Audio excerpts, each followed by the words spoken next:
Salut la gang, c'est Joe. Aujourd'hui, je vous parle d'un jeu coopératif sur un thème qui va intéresser les plus vieux d'entre vous ou les plus jeunes comme moi qui ont eu un père qui a vraiment trippé sur les Thunderbirds. Comme d'habitude, je vais vous donner les règles pour le jeu, suivi d'un bref avis de ma part, de mes points positifs et négatifs sur ce jeu-là. Donc, est-ce qu'il est à la hauteur de cette série mythique? C'est ce qu'on va voir après les règles. Salut la gang! Salut la gang! Salut la gang! Et bienvenue à l'école du jeu.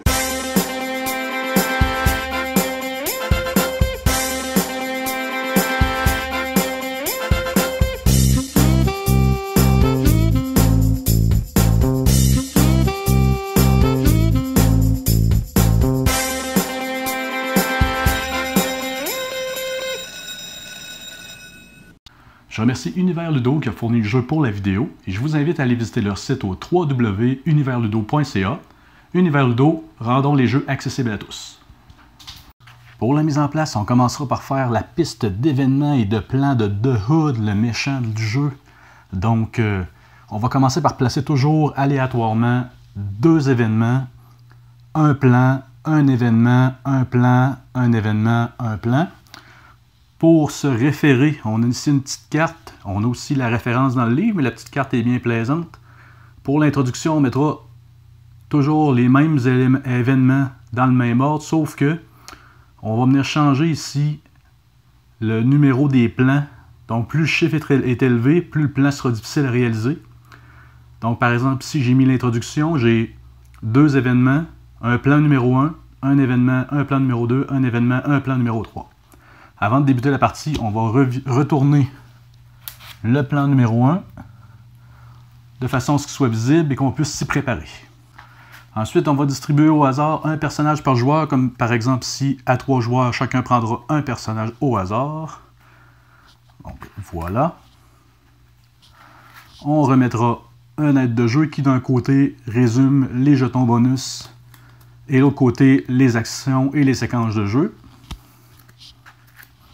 Chaque personnage aura son pouvoir propre, comme par exemple des avantages sur certains types de catastrophes ou amasser des jetons plus facilement. Je vous laisse les lire.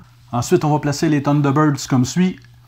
Le Fab 1 en Europe, le Thunderbird 5 en orbite. Si un joueur sur sa carte personnage a John, on placera Thunderbird 3 en orbite géostationnaire, sinon on le laissera dans le Pacifique Sud. On placera également Thunderbird 1, 2 et 4 dans l'océan Pacifique Sud. On placera également la taupe. Face construite, donc la face qu'on voit vraiment à l'image, pas le blueprint. Vraiment le côté construit sur notre repère. On placera tous les autres petits véhicules côté blueprint dans le carnet. On placera les cartes Fab, les cartes à dos rose, qui nous permettra d'avoir des pouvoirs au long de la partie, ici en pile à côté, avec sa petite défausse sur le coin. On mettra ici aussi les jetons triés par couleur.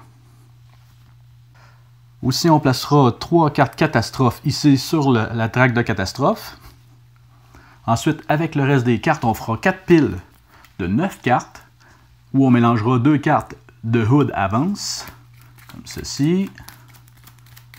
Les 4 piles seront empilées les unes sur les autres, ici, à côté la défausse. On laissera les dés à portée de tous les joueurs. On placera la figurine de The Hood sur la traque en haut. Ce pion-là sera utile seulement dans une partie en mode solo, donc je ne l'utiliserai pas. Et ces marqueurs catastrophes sont optionnels. Ils vous aideront à voir sur quel continent il y a présentement une catastrophe. Donc, voyons ensemble comment se passe un tour d'un joueur et un tour de table. À son tour, un joueur pourra faire l'une des 4 actions décrites ici sur l'aide de jeu. Il pourra faire, par exemple, mouvement, sauvetage, plan ou sauvetage, plan, scanner. Il pourrait faire aussi plan, plan, sauvetage. Vous l'aurez compris, l'important est de faire 3 actions sur les 4 dans l'ordre que l'on veut et le nombre de fois qu'on veut, tant qu'on n'en fait pas plus que 3. Donc, pour le mouvement, imaginons que je suis le joueur qui a la carte Virgile, donc mon personnage est Virgile qui est représenté ici par le vert. Si je veux faire un mouvement, on voit sur la légende dans le coin du plateau et également dans le livret, comme ça ici, que la vitesse maximum de Thunderbird 2, le vert, est de 2. Donc, j'ai le droit de le déplacer de 2 cases. Donc, je pourrais aller par exemple 1, 2, aller en Atlantique du Nord. Un déplacement se fait toujours à partir du véhicule où se trouve mon personnage.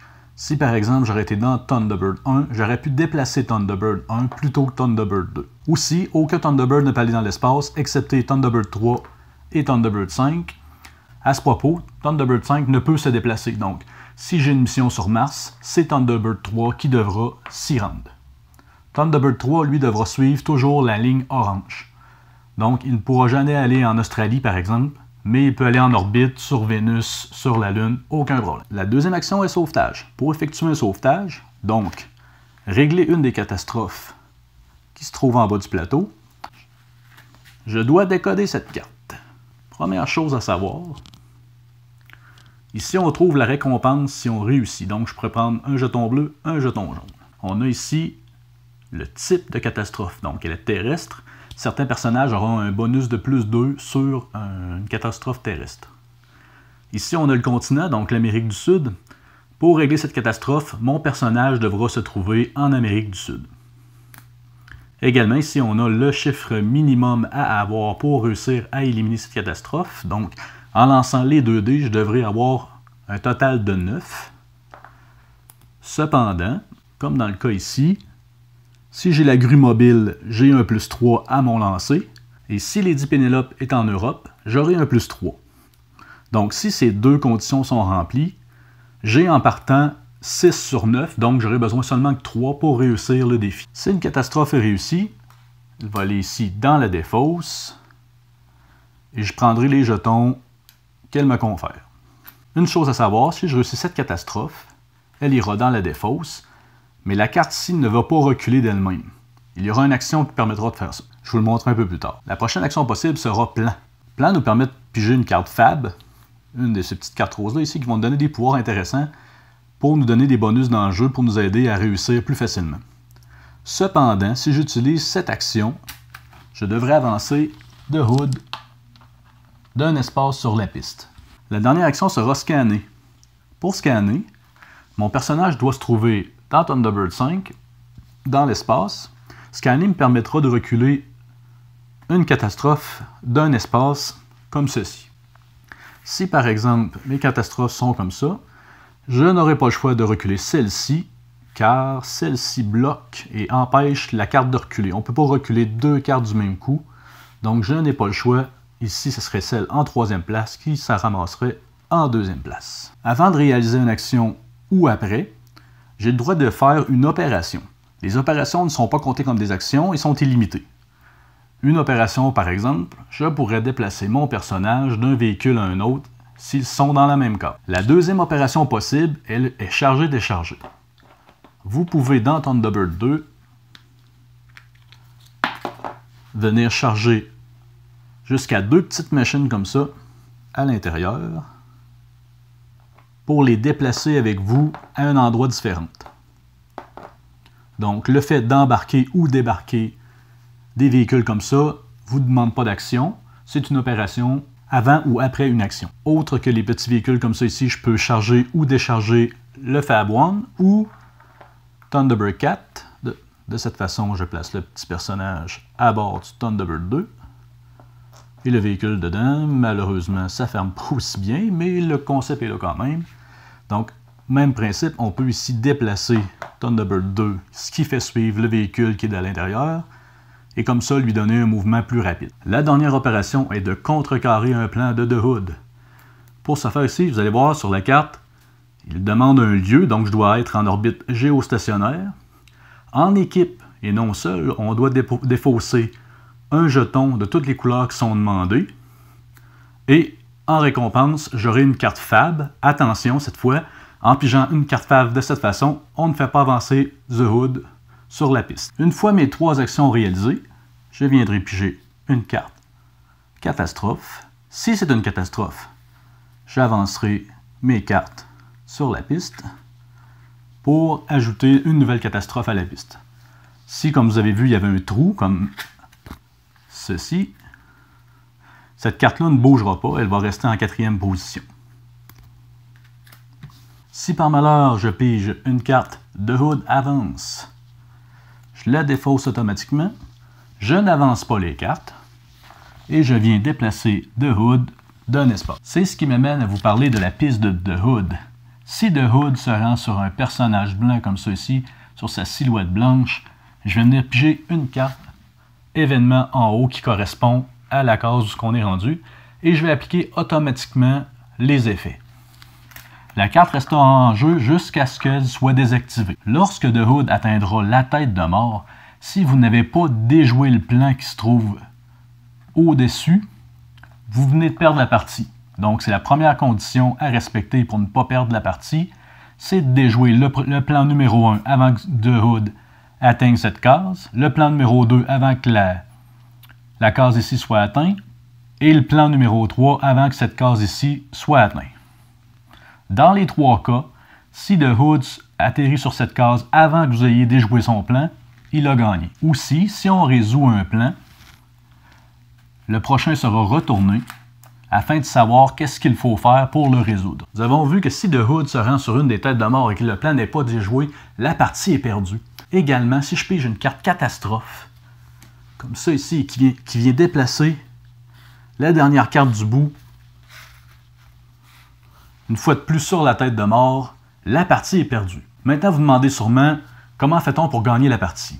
Donc, si on résout les trois plans avant que The Hood se rende au bout de la piste, à ce moment-là, vous avez gagné. Je vous disais tout à l'heure que pour résoudre une catastrophe, il fallait avoir un nombre précis qui est illustré en haut de la carte. Nous allons obtenir ce chiffre en lançant les 2 dés. Comme par exemple ici, j'ai 8. On va toujours procéder ainsi, sauf si on a ici le signe de The Hood. On va aller avancer The Hood d'une case sur sa piste. Donc attention, chaque lancer de dés pourrait vous être fatal. Je ne vous ai pas parlé des fameux jetons bonus qu'on voit depuis tout à l'heure. Donc le jeton technologie vous permettra d'en défausser un pour construire un nouvel engin, comme ça ici. Le jeton jaune détermination vous permettra de faire une action de plus durant votre tour. Le jeton rose renseignement vous permettra de relancer un des dés que vous venez de lancer.